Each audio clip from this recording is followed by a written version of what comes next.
Hi friends, welcome back to our channel. Arpita గారు రచించిన రాక్షసి ఐ లవ్ యూ నావెల్లోని నెక్స్ట్ ఎపిసోడ్ని ఇప్పుడు మీతో షేర్ చేసుకోబోతున్నాను. మేఘ నవ్వుతూ పాటని హమ్ చేస్తూ ఫ్రెష్ అవడానికి వెళ్ళింది. అలా చూస్తుండగానే 2 నెలలు గడిచిపోయాయి. మేఘ, రామారావు, సీత ముగ్గురు డిన్నర్ చేస్తున్నారు. అప్పుడు మేఘ ఇంకా ఒక్క నెలే, ఆగస్టులో నా జాయినింగ్ డేట్ అని చెప్పింది. వెంటనే రామారావు, సీత మొహామొహాలు చూసుకున్నారు. అంత దూరం వెళ్ళాలా తల్లి అని అన్నారు. అప్పుడు మేఘ తింటూ ఏం సమాధానం చెప్పకుండా ప్లేట్ వైపు చూస్తూ ఉండిపోయింది. అప్పుడు రామారావు అమ్మా అని పిలిచాడు. అంతే, మేఘకి ఏడుపు వచ్చేసింది. వెంటనే రామారావు దగ్గరికి వెళ్ళి హగ్ చేసుకొని ఏడ్చేసింది. సీత వాళ్ళిద్దరినీ చూసి ఏడ్చేసింది. అప్పుడు రామారావు, వద్దు తల్లి, నువ్వు లేకపోతే నాకేం తోచదు అని అన్నారు. వెంటనే మేఘ, మీ ఇద్దరిని వదిలి ఎక్కడికి వెళ్ళను అని చెప్పింది. ఇద్దరూ ఆ మాట విని సంతోషపడిపోయారు. అలా 1 నెల గడిచిపోయింది. ఒకరోజు సాయంత్రం సీత గాబరాగా ఇంట్లోకి వచ్చింది. వెంటనే మేఘ, రామారావులు, ఏమైంది అంత కంగారు పడుతున్నావు అని అడిగారు. మన శకుంతల బామ్మ వాళ్ళ మనవడు యుఎస్లో జాబ్ చేస్తున్నాడట. ముట్టుకుంటే మాసిపోయేలా ఉంటాడట. చాలా బుద్ధిమంతుడంట. నువ్వంటే చాలా ఇష్టం కదా ఆవిడికి. పెళ్లి సంబంధం తెచ్చింది. నీ చదువు అయ్యాక చెప్దామని ఆగిందంట అని చెప్పింది. వెంటనే మేఘకి గుండెల్లో గుబేలు మంది. ఇదేంటి బాబా, అప్పుడే నాకు మ్యాచ్ తీసుకురావద్దు, 2 సంవత్సరాల తర్వాత చేసుకుంటా అని చెప్పాను కదా అని అనుకుంది మనసులో. రామారావు చాలా సంతోషపడిపోయాడు. ఇద్దరు ఏంటేంటో మాట్లాడేసుకుంటున్నారు. మేఘకి ఏమీ చెవికెక్కట్లేదు. కాసేపటికి తర్వాత తేరుకొని, అమ్మా, యుఎస్ అంటున్నారు, నన్ను హైదరాబాద్ పంపించడానికి మీకు మనసు ఒప్పలేదు. యుఎస్ ఎలా పంపిస్తారు అని అడిగింది. వెంటనే ఇద్దరూ ఆలోచనలో పడ్డారు. మంచి సంబంధం అనేసరికి మాకు ఆనందంతో అంత ఆలోచన రాలేదమ్మా. కానీ జీవితాంతం మాతో ఉండలేవు కదమ్మా, ఎప్పుడో ఒకసారి వెళ్లాల్సిందేగా. కానీ అప్పటి వరకన్నా మాతో ఉంటావని చిన్న ఆశ, మరియు స్వార్థంతో నిన్ను హైదరాబాద్ వెళ్ళనివ్వలేదమ్మా అని చెప్పి బాధపడ్డారు. వెంటనే మేఘ, అయ్యో ఏంటి నాన్న మీరిద్దరూ దీనికే ఇలా అయిపోయారు. ఈ సంబంధం కాకపోతే ఇంకొకటి, కానీ నేను మీ దగ్గరే ఉంటాను. ఇప్పుడప్పుడే చేసుకోను నాన్న పెళ్ళి, ప్లీజ్ అని అంది. ఇద్దరు సరే తల్లి అని నవ్వుతూ చెప్పారు. తర్వాత రోజు ఆ శకుంతలమ్మ చంపేస్తుంది నీ ఫోటో ఎలాగోలాగా వాళ్ళకి పంపించేసిందంట. వాళ్ళకి బాగా నచ్చావంట. కానీ బయోడేటా ఆవిడకి పంపడం రాక మనల్ని పెట్టమని అంది అని చెప్పింది సీత. వెంటనే మేఘకి కోపం వచ్చింది. వద్దు, మాకు కుదరదు అని చెప్పేయమ్మా అని అంది. దగ్గర వాళ్ళకి అలా మొహం మీద ఏం చెప్తానురా. అప్పటికి నేను అన్నాను అంత దూరం ఇవ్వమని.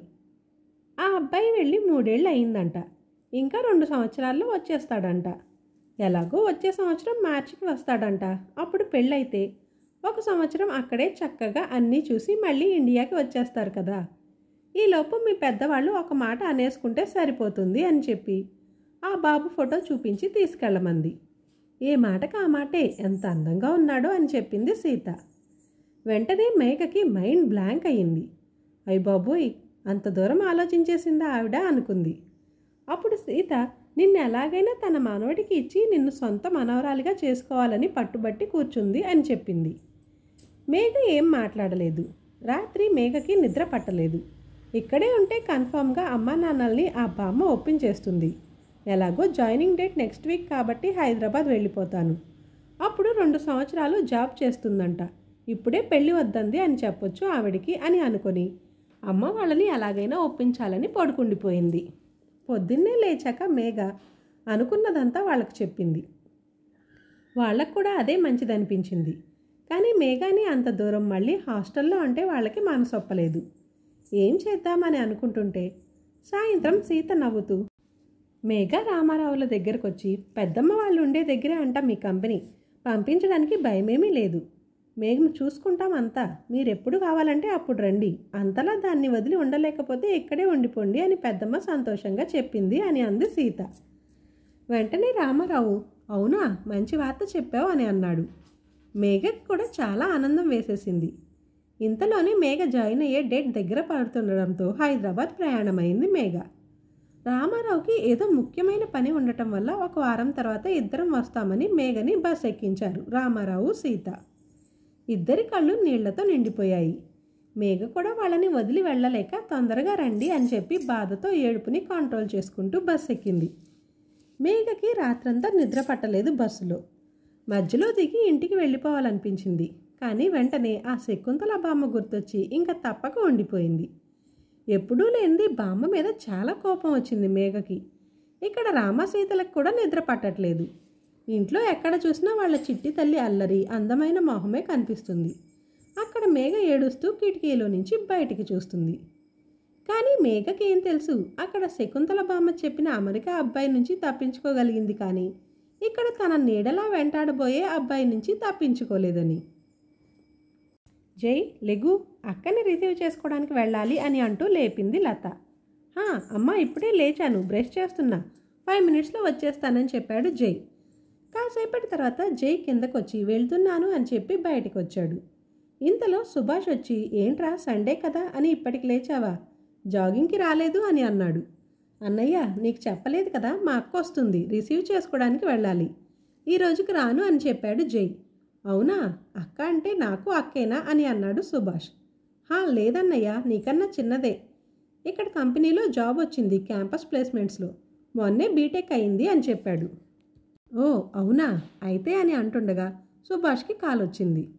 ఓకేరా అయితే నువ్వు వెళ్ళు అని చెప్పి సుభాష్ మాట్లాడుకుంటూ జాగింగ్కి వెళ్ళిపోయాడు.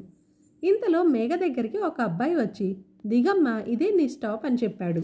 అవునా, థ్యాంక్ యూ అండి అని చెప్పి లగేజ్ తీసుకుని బస్ ఆగగానే దిగిపోయింది. మేఘకి కాల్ వచ్చింది. లిఫ్ట్ చేసి, నాన్న ఇప్పుడే దిగాను, నేను బాగానే ఉన్నాను అని చెప్తుండగా జై వచ్చాడు మేఘ దగ్గరికి. మేఘానా అని అనుకుంటూ. అప్పుడు మేఘ అవునన్నట్టు అని, ఇదిగో తమ్ముడు కూడా వచ్చేశాడు, నేను ఇంటికి వెళ్ళాక చేస్తాను, అమ్మకి కూడా చెప్పండి నాన్న అని పెట్టేసింది. అప్పుడు జై, హాయ్ అక్క, ఎలా ఉన్నావు అని అడిగాడు. హలో జై, నేను బాగున్నాను రా, నువ్వెలా ఉన్నావు అని అడిగింది. ఐఎమ్ గుడ్ అక్క అని చెప్పేసి లగేజ్ ముందు పెట్టి ఎక్కక్క అని అన్నాడు. సరే అని మేఘ బైక్ మీద కూర్చొని ఎంతసేపు ఇంటికి అని అడిగింది. ఒక 5 మినిట్స్లో మనం ఇంటికి వెళ్ళిపోతాం అక్క అని అన్నాడు. మేఘ ఇంటికి రాగానే లత ఎదురెళ్ళి ఎలా ఉన్నావురా అని అంటూ లోపలికి తీసుకొచ్చింది. ఇంతలో మనోజ్ మేఘని చూసి ఎలా ఉన్నావు తల్లి అని అడిగాడు. బాగున్నాను పెద్దనాన్న అని చెప్పి, అమ్మ నాన్న ఇద్దరు బాగున్నారు, నెక్స్ట్ వీక్లో వస్తారని చెప్పింది మేఘ. సరే ఫ్రెష్ అవ్వమ్మా, నేను టిఫిన్ చేస్తా అని చెప్పి, జై అక్కకి తన రూమ్ చూపించు, లగేజ్ అంతా రూమ్లో పెట్టేసే అని చెప్పింది లత. సరే అమ్మా అని, అక్క ఇదే నీ రూమ్ అని లగేజ్ పెడుతూ చెప్పాడు. థ్యాంక్ యూ అని చెప్పి ఫ్రెష్ అవడానికి వెళ్ళింది మేఘ. ఫ్రెష్ అయ్యి బయటికి వచ్చాక వేడివేడిగా గారెలు చికెన్తో తినేసింది ఫుల్గా. ఆ తర్వాత జై ఇల్లు మొత్తం చూపించాడు. కింద ఇది నీ రూమ్ అని స్టార్ట్ చేసి, ఇది అమ్మ వాళ్ళది, అది స్టోర్ రూమ్, ఇది కిచెన్ అని చెప్పి పైకి తీసుకెళ్ళి ఇది నా రూమ్, ఆ 2 రూమ్స్ ఏమో గెస్ట్కి ఎవరైనా వచ్చినప్పుడు, పెద్దగా యూజ్ చేయము వాటిని అని చెప్పాడు. తర్వాత టెర్రస్ మీదకి తీసుకెళ్ళాడు. మొత్తం పూల మొక్కలతో చాలా బాగుంది అక్కడ. పక్కనే చిన్న పెంట్ హౌస్ ఉంది. నైట్ అందరూ అలా కూర్చుని చల్లగాలిలో మాట్లాడుకోవడానికి కాన్వర్జేషన్ చైర్స్ విత్ కాఫీ టేబుల్తో పాటు ఉన్నాయి.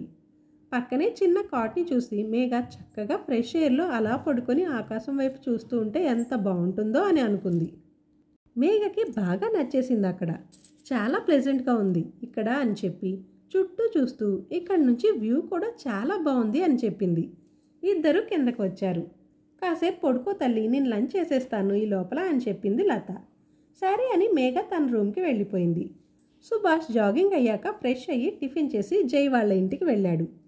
మెస్ డోర్ దగ్గరికి వేసి ఉండడం చూసి డోర్ బెల్ కొట్టాడు. లత పనిలో ఉండడం వల్ల వినిపించుకోలేదు. మళ్ళీ బెల్ ప్రెస్ చేశాడు సుభాష్. అప్పుడు మేఘ బయటికి వచ్చి పెద్దమ్మ పనిలో ఉందనుకుంటా అని అనుకుని డోర్ ఓపెన్ చేసింది. ఇప్పటి వరకు ఫోన్ చూస్తున్న సుభాష్ తల పైకెత్తి చూశాడు. అంతే, ఒక్క నిమిషం చుట్టూ ఏం జరుగుతుందో తనకి తెలియలేదు. అలా ఫ్రీజ్ అయ్యి మేఘని చూస్తూ ఉండిపోయాడు. మేఘ 2 సార్లు లోపలికి రండి, పెద్దమ్మ పనిలో ఉన్నట్టుంది, పిలుస్తాను అని చెప్పినా సుభాష్ ఇంకా తేరుకోలేదు. ఏదో మంత్రం వేసినట్టు తన కళ్ళనే చూస్తూ ఉండిపోయాడు. అప్పుడు మేఘ గట్టిగా హలో ఏమైపోయారు అని అంది. అప్పుడు వచ్చాడు ఈ లోకంలోకి సుభాష్. అది అని సుభాష్ తడబడుతూ మేఘపై నుంచి చూపు తిప్పుకోలేకపోతున్నాడు. వెంటనే మేఘ కోపంతో ఫాస్ట్గా తన రూమ్లోకి వెళ్ళిపోయింది. వెంటనే సుభాష్ ఏయ్ అని మెల్లగా తనలో అనుకుంటూ మేఘ వెళ్ళిన వైపే చూస్తూ లోపలికి గబుక్కున వచ్చాడు. అంతే, పక్కనే ఉన్న వాల్ షెల్ఫ్ సుభాష్ నెత్తికి గట్టిగా తాకింది. అమ్మా అని అనుకుంటూ లోపలికి సుభాష్ వస్తుంటే లత అది చూసి అయ్యో అదేంటి సుభాష్, ఎప్పుడూ లేనిది అలా గుద్దేసుకున్నావు, బాగా తగిలిందా బాబు అని అంటుండగా మేఘ బయటికి రావడం చూసి మళ్ళీ ఇలా తనని చూస్తే నవ్వుకుంటుందేమో అని అనుకుని ఆంటీ ఇప్పుడే వచ్చేస్తాను అని చెప్పి ఫాస్ట్గా వెళ్ళిపోయాడు. అయ్యో బాగా తగిలినట్టుంది అని అనుకుంది లత. సుభాష్ నుదుటిని రుద్దుకుంటూ ఇంటికి వెళ్ళాడు. అప్పుడు లక్ష్మి అయ్యో ఏంటి నాన్న ఏమైంది అని అంటుంటే అప్పుడే శ్రీనివాస్ వచ్చాడు. సుభాష్ ఏం లేదమ్మా గోడకి గుద్దుకున్నా అని చెప్పాడు. వెంటనే శ్రీనివాస్ కళ్ళు నెత్తికెక్కితే అలాగే ఉంటుంది అని అన్నాడు. అప్పుడు లక్ష్మి అయ్యో అలా అంటారేంటండి, రా బాబు వెన్న రాస్తాను అని అంది. అబ్బో నీ సిప్పుతుడు పెద్ద గనికారం ఏమీ చేసుకురాలేదు, గోడని గుద్దేసుకొని వచ్చాడు అని విసుక్కుంటూ వెళ్ళిపోయాడు. ఆయన అలాగే అంటారు కానీ నువ్వు రారా, ఐస్ బ్యాగ్ పెట్టి తర్వాత వెన్న రాసింది. సుభాష్కి ఇంకా మేఘ కళ్ళల్లో మెదులుతుంది. ఎంత పెద్ద కళ్ళు, ఎంత అందంగా ఉన్నాయో అని అనుకున్నాడు. పదే పదే మేఘ గుర్తొస్తుంటే మళ్ళీ జై వాళ్ళ ఇంటికి వెళ్ళాడు. ఎవ్వరూ హాల్లో లేకపోవడం చూసి స్ట్రైట్గా జై దగ్గరకు వెళ్ళిపోయాడు. జై పడుకోవడం చూసి లెగరా జై అని లేపాడు. ఏంటన్నయ్యా నువ్వు కూడా అని అన్నాడు జై. నువ్వు లెగ్గు ముందు అని లేపేశాడు. ఏంటో చెప్పు అని అన్నాడు జై. అవును కింద ఉన్న అమ్మాయి మీ అక్కనా అని అడిగాడు. అవునన్నయ్య, మేఘ తన పేరు, మా పిన్ని వాళ్ళ కూతురు అని చెప్పాడు. మేఘ, ఎంత అందమైన పేరు, పేరుకు తగ్గట్టే ఉంది అని అనుకున్నాడు. ఏంటన్నయ్య ఆలోచిస్తున్నావు అని అడిగాడు జై. ఏం లేదు, ఇంత అందమైన అక్క ఉందని నాకు ఎప్పుడూ చెప్పలేదేంటి నువ్వు అని అడిగాడు సుభాష్. నాకు మాత్రం ఏం తెలుసు, ఎప్పుడో చిన్నప్పుడు చూసా ఏదో ఫంక్షన్లో, తర్వాత ఒకసారి ఇంటికి వెళ్ళాను. దానికి సిటీకి రావడం ఇష్టం లేదు, నాకు విలేజ్కి వెళ్ళడం ఇంట్రెస్ట్ లేదు. అందుకే నేను డైరెక్ట్గా ఇప్పుడే చూసా చాలా ఇయర్స్ తర్వాత. కానీ అమ్మ ఎప్పుడూ అంటుంది నా కూతురు బొమ్మలా ఉంటుందని అని చెప్పాడు జై. అప్పుడు సుభాష్ అవును నిజంగా బొమ్మకు ప్రాణం పోస్తే ఎలా ఉంటుందో అలా ఉంది అని అనుకున్నాడు.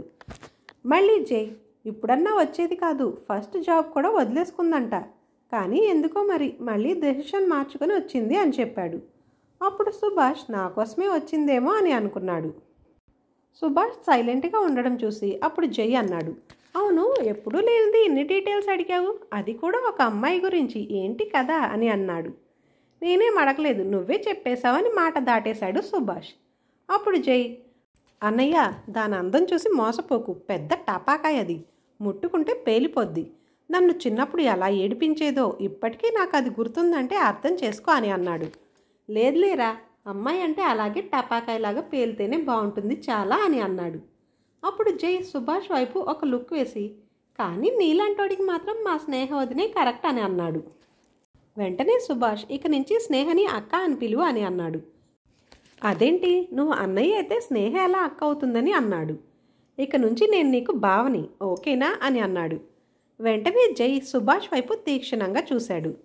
సుభాష్ తడబడి ఏంటి అలా చూస్తున్నావు, పిలుస్తావా లేదా, లేకపోతే మొన్న ఆంటీ లేనప్పుడు నువ్వు చెప్పకుండా నైట్ షో నాతో వచ్చింది చెప్పనా అని అన్నాడు. అప్పుడు జై అన్నయ్య నువ్వేనా ఇలా మాట్లాడేది అని ఆశ్చర్యంగా అడుగుతూ నువ్వు చెప్పవని నాకు తెలుసులే అన్నాడు. అదుగో మళ్ళీ అన్నయ్య అని అంటావేంటి అని సుభాష్ అంటుంటే అబ్బా అలవాటైపోయింది, సడన్గా మార్చుకోమంటే ఎలా అన్నాడు జై. ఓకేలే కానీ ఇదే లాస్ట్, ఇంకా ఎప్పుడూ పిలవకూడదు అని చెప్పి నాకు పనుంది తర్వాత వస్తా అని చెప్పి వెళ్ళిపోయాడు. జై సుభాష్ వెళ్ళిన వైపే చూస్తూ ఉండిపోయాడు. సుభాష్ వెళ్తూ మేఘ ఒకసారి కనిపిస్తే బాగుండు అని మేఘ రూమ్ వైపు చూస్తూ నవ్వుకుంటూ వెళ్ళిపోయాడు. జై లంచ్కి అక్కని పిలు అని అంది లత. జై సరే అని వెళ్ళి మేఘ నిద్రపోవడం చూసి అక్క లంచ్ చేద్దాం అని లేపాడు.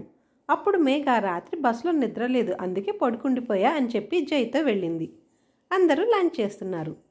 చాలా బాగా చేసావు పెద్దమ్మ బిర్యానీ అని మేఘ అంటుంటే ఇంకా వేసుకోమ్మా నీకు ఇష్టమని చేశాను అని అంది లత. సుభాష్ వాళ్ళు కూడా అక్కడ లంచ్ చేస్తున్నారు. లెగ్ పీస్ తింటూ సూపర్గా ఉంది మా అని సుభాష్ అంటుంటే తినడమే కాదు వండడం కూడా నేర్చుకో, రేపు స్నేహ తల్లికి హెల్ప్ చేయవా, ఇలానే మెక్కుతూ ఒక కాంప్లిమెంట్ వేసడం కాదు అన్నాడు శ్రీనివాస్. అప్పుడు లక్ష్మి నేర్చుకుంటాడులేండి అని అంది. నేను అదే అంటున్నా, ఈరోజు నుంచే నేర్చుకోమని అని అన్నాడు. అప్పుడు సుభాష్ సరే నాన్న అని అంటూ మళ్ళీ తినడం స్టార్ట్ చేశాడు. సుభాష్కి మేఘ బాగా గుర్తొస్తుంది. ఒకసారి చూడాలని జై వాళ్ళ ఇంటికి వెళ్ళాడు. ఈవినింగ్ అందరూ కాఫీ తాగుతున్నారు. మేఘ ఒక్కతే హార్లిక్స్ తాగుతుంది. లత సుభాష్ని చూసి రా బాబు అని అంటూ కాఫీ తెచ్చిచ్చింది. సుభాష్ కాఫీ తాగుతూ మేఘ వైపు చూస్తున్నాడు. ఇంతలో మేఘ సుభాష్ వైపు చూసింది. అంతే, సుభాష్కి ఒక్కసారిగా మేఘ చూపులకు పొలమారాడు. అయ్యో ఏమైంది సుభాష్ అని లత అంటుంటే ఏం లేదంటీ, కాఫీ చాలా హాట్గా ఉండడం వల్ల కొంచెం కాలిందంతే అని మేఘ వైపు చూశాడు. వెంటనే మేఘ ఆ మాట విని సుభాష్ వైపు కోపంగా చూస్తూ వెళ్ళిపోయింది. మేఘకి అర్థమైందని సుభాష్ నవ్వుకున్నాడు. ఆ రోజు రాత్రి సుభాష్కి అస్సలు నిద్ర పట్టలేదు. మేఘే కళ్ళల్లో మెదులుతుంది. ఈ ఎపిసోడ్ ఇంతటితో ముగిస్తున్నాను. నెక్స్ట్ ఎపిసోడ్లో మళ్ళీ కలుద్దాం. Thanks for watching this video.